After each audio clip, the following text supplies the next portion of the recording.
This is me and my family when we were a lot younger. My father was a seaman and my mother was a school teacher. I would describe our family as a middle-income family with so many aspirations. I recall that we lived quite a simple life, yet comfortable. Us four kids were able to go to a good school. But it all changed when my mother was diagnosed with end-stage renal failure. We eventually lost her, along with all the resources that she and my father worked hard for. That was 2002. At that time, the narrative in my mind is that health can change everything. It can take everything away because of its high costs and scarce availability. How I wish that this narrative has changed. Fast forward to 2020, 18 years from that experience, I now work in the Philippine Department of Health, and no less than its Health Policy Development and Planning Bureau. My job is to lead the division that enables the development and advocacy of legislation that contributes to the attainment of health sector goals.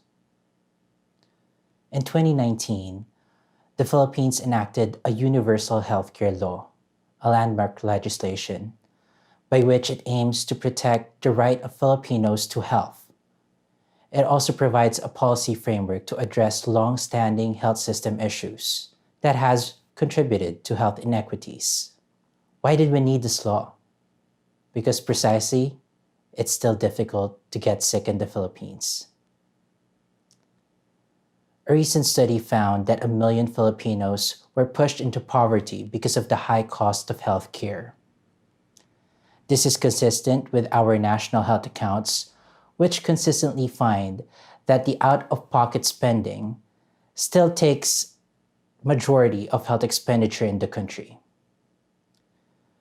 Finally, a scrutiny of the Philippine health outcome data show that being less educated, living in the rural area, and having a certain age or gender and socioeconomic status relates to poorer health outcomes.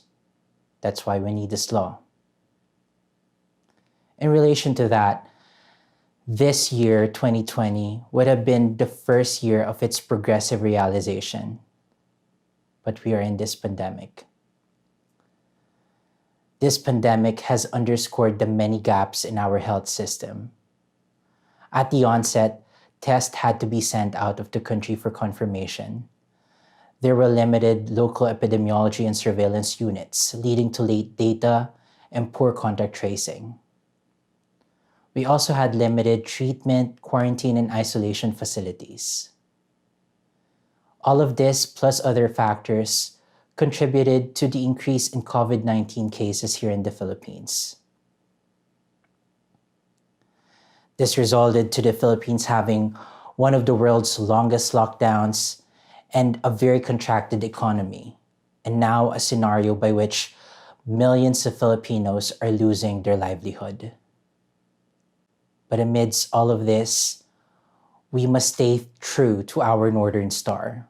That for me is universal health care for health equity.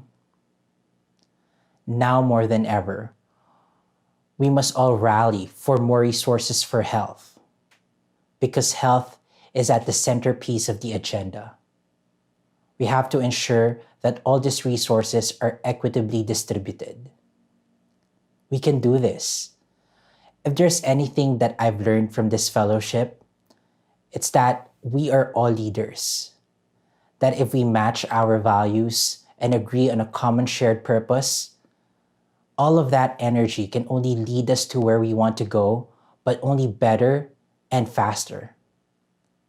My call to my co-fellows worldwide and my colleagues here in the Philippines is to stay true to that Northern Star, to whatever embodiment of health equity you have in mind. That in traversing this road less traveled in our work in health equity, that we treat each other with mutual respect and compassion to the humanity in which we serve. I close my talk with this picture of my young family. That is my wife, Aika, my daughter Ellie, and my son Enzo. They are my Northern Star. They are the embodiment of health equity for me, the next generation by which all of my action will have an effect. So my question to you is, who is yours?